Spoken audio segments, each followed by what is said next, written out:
তার মানে কোরআন আমাদেরকে প্রথমে জানালো তিনি হলেন রাসূলুল্লাহ, আল্লাহর রাসূল, তিনি আল্লাহর নবী, আল্লাহর রাসূল।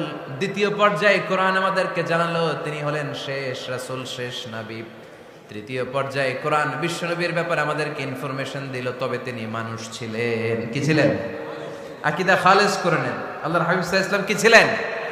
মানুষ ছিলেন, তবে অসাধারণ মানুষ। তিনি ওহীপ্রাপ্ত হতেন, আমরা ওহীপ্রাপ্ত হই না, ঠিক কি না? চতুর্থ পর্যায়ে কোরআন আমাদেরকে জানান দেয় যে আল্লাহ রাসূল সাল্লাল্লাহু আলাইহি ওয়াসাল্লাম জীবনে কোনোদিন মন গড়া কোনো কথা বলে না। বলছে? আমরা বলি না? এই যে যারা গুজব ছড়ায়, আন্দাজে বলছে না? কথা বলেন।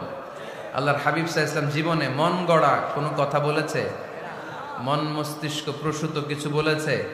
মন যা চায় তা তিনি বলেন?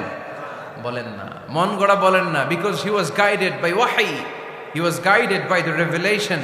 তিনি ওহী দ্বারা গাইডেড, ওহী তাকে ওনাকে পথ দেখায়।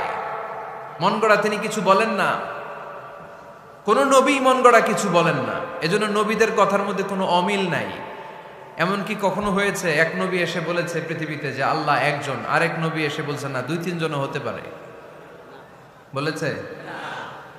কোন নবী এসে বলেছে যে আখিরাত আছে, the day of judgement, the day of accountability, দুনিয়াতে যা করেছো এগুলোর জন্য আল্লাহর সুপ্রিম কোর্টের কাঠগড়ায় দাঁড়াতে হবে, আখিরাত বলে একটা ব্যাপার আছে? আরেক নবী এসে বলছে না, আখিরাত ফাকিরাত কিছু নাই, দুনিয়াকে মজা লেলো, দুনিয়া তোমারই হ্যায়, এই দুনিয়াই সব শেষ। এরকম কি কখনো হয়েছে? না।